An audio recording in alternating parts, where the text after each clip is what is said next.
پہلی بات میں مولانا سے معذرت کے ساتھ عرض کروں گا، مولانا نے فرمایا تھا کہ یہاں ایمان بہت ہے، نمازی اکثریت میں ہے، مجھے ادب کے ساتھ اختلاف ہے، ایمان نہیں ہے، یا قرآن جھوٹا ہے یا ہم میں ایمان نہیں۔ قرآن کہتا ہے انتم الاعلون ان کنتم مومنین، اگر تم مومن ہوگے تم ہی سربلند رہو گے، ہم تو سربلند نہیں ہیں، تو کیا کہیں گے قرآن جھوٹا ہے، ایمان نہیں ہے۔ ہمیں موروثی عقائد مل گئے ہیں اپنے والدین سے، ہم بائی برتھ ایکسیڈنٹ اور برتھ مسلمان ہو گئے ہیں، ہم نے اسلام کی کوئی قیمت نہیں دی ہے، اسلام کو کوئی تکلیف جھیل کر اپنے لیے اختیار نہیں کیا ہے۔ پہلا مرحلہ ہے یا ایھا الذین آمنوا آمنوا باللہ ورسولہ والکتاب الذی نزل علی رسولہ، اے ایمان والو ایمان لاؤ۔ ایک درجے میں تو ایمان والے ہو کہ اقرار باللسان کر رہے ہو، آمنت باللہ کما ہوا باسمائہ وصفاتہ وقبلت جمیع احکامہ، اقرار باللسان وتصدیق بالقلب، آمنت باللہ وملائکتہ وکتبہ ورسلہ والقدر خیرہ وشرہ من اللہ تعالی والبعث بعد الموت۔ لیکن یہ اقرار باللسان ہے، کبھی ذرا دلوں میں جھانکو، تصدیق بالقلب ہے۔ تصدیق بالقلب ہو جائے تو زندگی کا نقشہ بدل جائے، سوچ بدل جائے، ترجیحات بدل جائیں۔ آج زندگی سب سے عزیز ہے، پھر شہادت کی موت اس سے کہیں زیادہ عزیز ہے۔ نشان مرد مومن بات گویم جو مرد آئے تبسم بر لبے اوست۔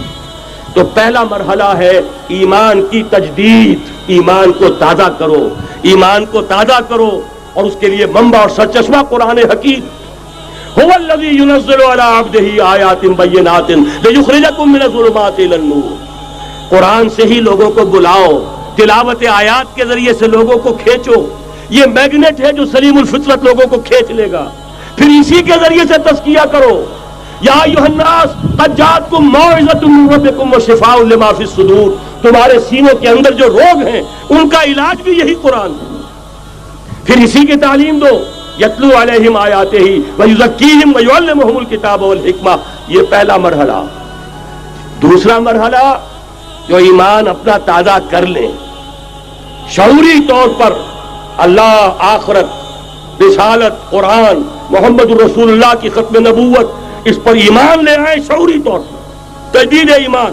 نوٹ کر لیجئے سورہ نساء کی وہ آیت، یا ایھا الذین آمنوا آمنوا باللہ ورسولہ، ایمان لاؤ، اے ایمان والو ایمان لاؤ۔ جو لوگ یہ مرحلہ طے کر لیں وہ بنیان مرصوص بنے بیعت کی بنیاد پر۔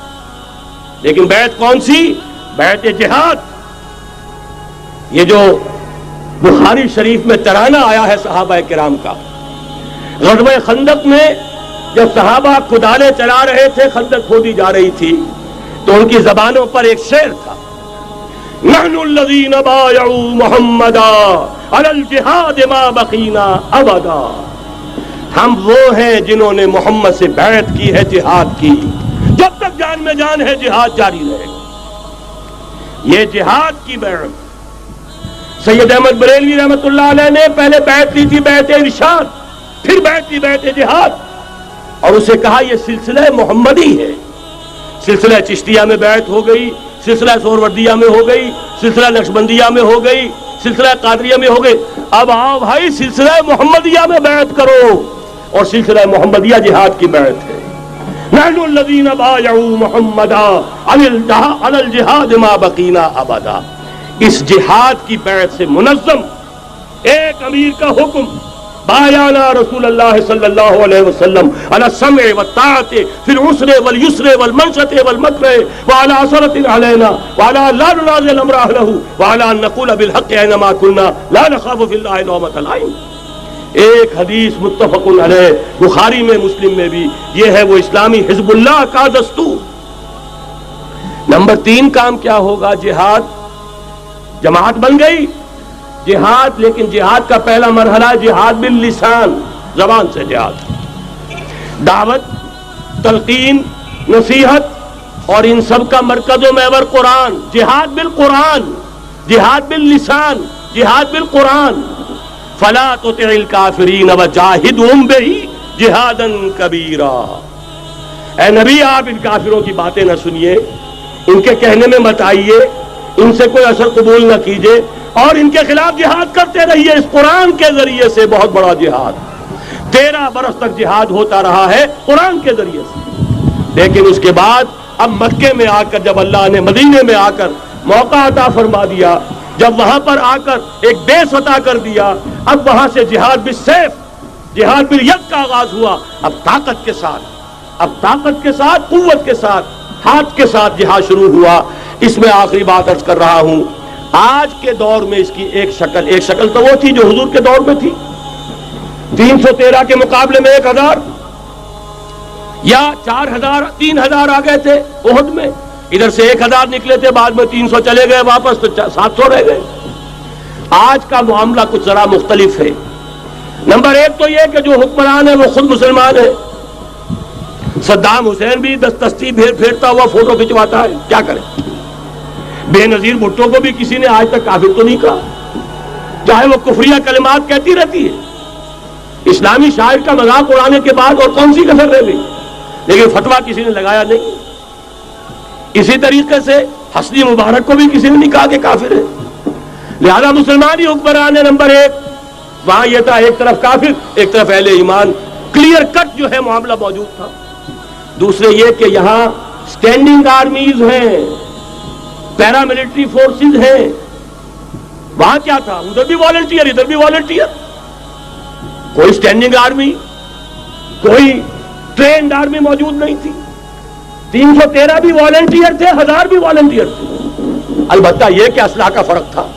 لہذا آج کی دنیا میں معاملہ، اس کی ایک مثال ایرانیوں نے پیش کر دی ہے، اور وہ ہے یک طرفہ جنگ۔ غیر مسلح، پرامن، منظم احتجاج، سڑکوں پر نکل آئیں گے جب طاقت ہوگی، جب نہیں چلنے دیں گے اس نظام کو، نہیں دیں گے ٹیکس، نہیں چلنے دیں گے ان بینکوں کو، پکیٹنگ ہوگی، گھراؤ ہوگا، نہیں چلنے دیں گے، سود حرام ہے، اللہ اور اس کے رسول کے خلاف اعلان جنگ ہے، نہیں چلنے دیں گے۔ لیکن اس کے لیے پہلے طاقت ہو، صداقت کے لیے جس دل میں مرنے کی طرف، پہلے اپنے پیکرے خاکی میں جان پیدا کرے۔ محمد عربی نے مکے میں نہیں شروع کر دیا تھا جہاد صلی اللہ علیہ وسلم، حالانکہ 150-200 آدمی تو وہاں بھی موجود تھے، لیکن یہ کہ نہیں، آپ حالات، عالم اسباب ہے، اس کا جائزہ لے کر کوئی قدم اٹھائیں گے۔ قرآن میں خود کہا گیا ہے، اے مسلمانوں، پہلے تم 10 پر 1 بھاری تھے، اب تمہارے اندر الآن فیکم ضعفا، اب کچھ کمزوری آ گئی ہے، اب 2 پر 1 بھاری رہے گا۔ لیکن کمزوری اسی وقت آ گئی تھی، اوسط جو ہے کم ہو گیا۔ نئے جو مسلمان ہوئے تھے ان کی وہ پختگی تو نہیں تھی جو مکے کے مہاجرین کی تھی، جو ان آزمائشوں کی بھٹیوں میں سے گزر کر آئے تھے، جو کندن بن کر نکلے تھے ان آزمائشوں کی بھٹیوں سے۔ لہذا جان لیجئے آج کے دور میں جہاد بالید یک طرفہ جنگ کی صورت میں ہوگا، اور اگر ایرانیوں نے کر کے دکھا دیا تو ڈوب کر مر جانے کا مقام ہے سنی مسلمانوں کے لیے کہ وہ نہ کر سکے۔ جب بھی میں بات کرتا ہوں کہتے ہیں یہاں نہیں ہو سکتا، کیوں؟ یہاں کوئی صاحب ایمان نہیں، یہاں کوئی صاحب غیرت نہیں، کوئی صاحب حمیت نہیں۔ میرے نزدیک جھوٹ ہے۔ جانے دینے کے لیے تو نظام مصطفیٰ میں بھی آ گئے تھے، نام نہاد نظام مصطفیٰ تحریک، ہر جس نظام مصطفیٰ تحریک نہیں تھی، وہ صرف بھٹو کے خلاف ایک تحریک تھی، ورنہ ولی خواہ ہو، پیر پگاڑا ہو اور اصغر خواہ صاحب ہو، یہ نظام مصطفیٰ کے ماننے والے، قائم کرنے والے، وہ صرف بھٹو کے خلاف تحریک تھی۔ لہذا اس میں بھی مسلمانوں نے جانیں دے دی، تو اب آپ سوچئے کہ پھر کوتاہی ہماری ہے، ہم نے راستہ ان کے سامنے رکھا نہیں، بات واضح کی نہیں، لوگوں کو عمل کے لیے ابھارے، راستہ بھی تو دکھائیں۔ نمبر 1 ایمان کی تجدید بذریعہ قرآن۔ وہ جنس نہیں ایمان جسے لے آئیں دکانیں فلسفہ سے، ڈھونڈے سے ملے گی عاقل کو یہ قرآن کے سیپاروں میں۔ مولانا ظفر علی خان کا ایک شعر پہلے پڑھا تھا میں نے کہ نور خدا ہے کفر کی حرکت پہ خندزن، پھونکوں سے یہ چراغ بجھایا نہ جائے گا۔ انہی کے شعر پر تقریر ختم بھی ہو رہی ہے۔ ایمان کا منبع اور سرچشمہ قرآن۔ وہ جنس نہیں ایمان جسے لے آئیں دکانیں فلسفہ سے، ڈھونڈے سے ملے گی عاقل کو یہ قرآن کے سیپاروں میں۔ تجدید ایمان بذریعہ قرآن، اجتماعیت بذریعہ بیعت، بیعت جہاد، بیعت سمع و طاعت فی المعروف۔ نمبر 3، جب تک طاقت کافی نہیں ہے جہاد باللسان، کہو تو صحیح یہ فحاشی خدا کے لیے ختم کرو، کہو تو صحیح اخبار والوں سے جا کر ہاتھ جوڑ کر یہ کیا تم رنگین تصویریں شائع کرتے ہو نوجوان لڑکیوں کی، یہ کون سا تمہیں ثواب ہو رہا ہے، تم نے کس چیز کو ذریعہ بنایا ہے اپنی کمائی کا اور اپنی دولت کے حصول کا، کہو تو صحیح، نہ سنے۔ بہرحال اللہ تعالیٰ کے ہاں تمہارے کہنے کا یہ جو نہی عن المنکر باللسان ہے تمہیں تو اجر و ثواب ملے گا۔ اور جب طاقت اتنی ہو جائے کہ ٹکر مول لینے کی پوزیشن میں ہو تو نکل آؤ، گھیراؤ کرو۔ شیعوں نے پاکستان میں بھی کر کے دکھا دیا، 50,000 نے جا کر سول سیکریٹریٹ کا گھیراؤ کر لیا۔ ابھی ماشاءاللہ جوان تھا، بوڑھا نہیں ہوا تھا، کل 3 برس، اور بڑے تنتنے کے ساتھ ضیاء الحق صاحب لے کر آئے تھے آرڈیننس، زکوٰۃ آرڈیننس۔ 50,000 نے جا کر گھیراؤ کیا۔ اگر ہمیں کمٹمنٹ نہیں دو گے کہ ہمیں ایگزمپٹ کیا جائے گا، نہیں اٹھیں گے، مارو گولیاں، مارو جتنوں کو مارنا۔ چیف مارشل اللہ ایڈمنسٹریٹر کی ناک رگڑی گئی زمین میں، کمٹمنٹ دی کہ جی میں آپ کو کر دوں گا، ایگزمپٹ کر دوں گا، وعدہ ہے، تب اٹھے۔ یہ ہے راستہ کام کرنے کا، یہ ہے طریقہ، لیکن تنظیم ہو، موب نہ ہو۔ ایسا نہ ہو جو ہوا مالاکنڈ میں، بیچارے صوفی محمد صاحب کہتے ہیں میں نے تو کسی کو گولی چلانے کا حکم دیا ہی نہیں، یہ گولیاں ویسے چل پڑی، اور اس کے بعد ایک ایک مورچے پہ جا کر ہاتھ جوڑ رہے ہیں امیر صاحب کہ خدا کے لیے باہر نکلا اور نہیں آ رہے۔ یہ نہیں، سمع و طاعت فی المعروف، جو حکم دیا جائے، حکم ہو حرکت کرنے کا تو حرکت کرے، اور حکم ہو رک جانے کا تو رک جائے۔ اگر یہ نظم جماعت نہیں ہوگا خیر وجود میں نہیں آئے گا، قربانیاں ہوگی اور ضائع جائیں گی۔ چنانچہ ایک اخباری انٹرویو کی روح سے انہوں نے خود کہا یہ جانیں جو ہے شہادت کی نہیں، یہ جانیں ضائع گئیں۔ حالانکہ مجھے اختلاف ہے، اس کو کہنا یہ چاہیے تھا کہ جس نے بھی خلوص میں اگر غلطی کی ہے بہرحال اللہ کے ہاں اس کا جو ثواب محفوظ رہے گا، جان دینا آسان کام نہیں ہے، لیکن یہ ضرور ہے کہ نظم کے بغیر دی گئی ہے اس کا دنیا میں نتیجہ نہیں نکلے گا۔ تو یہ میں نے عرض کیا آپ سے 4 نکات: تجدید ایمان بذریعہ قرآن، اجتماعیت بذریعہ بیعت جہاد اور بیعت سمع و طاعت فی المعروف۔ پھر جب تک طاقت کافی نہیں، نہی عن المنکر باللسان، مظاہرے کرو، لوگوں کو جا کر روکو، ہاتھ جوڑو، خوشامد کرو، باز آ جاؤ، منکرات کو چھوڑ دو، اللہ کے غضب کو دعوت نہ دو، اللہ کے غصے کو نہ بھڑکاؤ۔ لیکن جب طاقت کافی ہو جائے، منظم جماعت جو جانے دینے کے لیے تیار ہو، جو اپنے سینوں پر گولیاں کھانے کو تیار ہو، پھر میدان میں آئیں گے، پھر کہیں گے یا یہ منکرات نہیں یا ہم نہیں، یا تخت یا تختہ، اس کے سوا تیسری بات پھر کوئی نہیں ہوگی۔ اور اس کے لیے یہ ون سائیڈڈ وار، یک طرفہ جنگ ایرانیوں نے کر کے دکھا دی، ہلکی سی جھلک ہمیں بھی پاکستان میں دکھا دی۔ اب بھی اگر ہم کہیں کہ ہمارے سامنے راستہ نہیں ہے تو یہ سوائے اس کے کہ اپنے آپ کو، وہ جو اقبال نے کہا پتہ نہیں نام کیا ہے اس کا، خدا فریبی کہ خود فریبی، عمل سے فارغ ہوا مسلمان بنا کے تقدیر کا بہانہ۔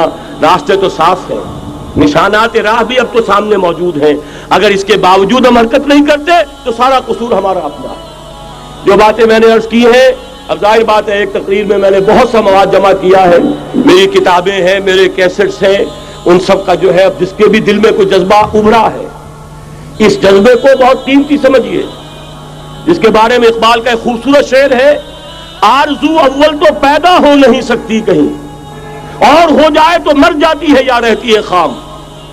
اس لیے کہ یہ ماحول ایسا ہے، یہاں بری آرزویں پروان چڑھتی ہیں، دولت کی آرزو، شہرت کی آرزو، جائیداد کی آرزو اور یہ اقتدار کی آرزو، لیکن یہ کہ کبھی دینی اگر جذبہ ابھرتا بھی ہے تو ماحول اسے غذا نہیں دیتا، آکسیجن نہیں ہے، وہ پودا مرجھا جاتا ہے۔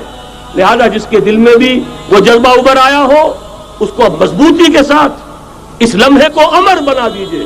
ہندی میں الف لگانے سے برعکس ہو جاتا، مر امر، تل اٹل، امر بنا دے اس کو، یہ ہمیشہ کا ہو جائے۔ کہ اب اس پر عمل کا آغاز ہوگا، اور عمل کے آغاز کے لیے مزید اگر آپ کو سمجھنے کی ضرورت ہے، جیسا میں نے عرض کیا ہے، کیسٹ سے کتابیں ہیں، ہمارے دفاتر ہیں، یہاں قریب آپ کے جو ہے وہ دفتر موجود ہے، وہاں سے لیجئے، عاریتاً لیجئے، خریدیے، پڑھیے، گفتگو کرنی ہو، میں اسی شہر لاہور میں رہتا ہوں، آئیے بات کیجئے، سمجھیے، سمجھائیے، لیکن یہ کہ ایک عزم تو کر کے اٹھیے۔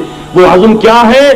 قل ان صلاتي ونسكي ومحياي ومماتي لله رب العالمين لا شريك له وبذلك امرت وانا اول المسلمين اقول قولي هذا واستغفر الله لي ولكم ولسائر المسلمين والمسلمات۔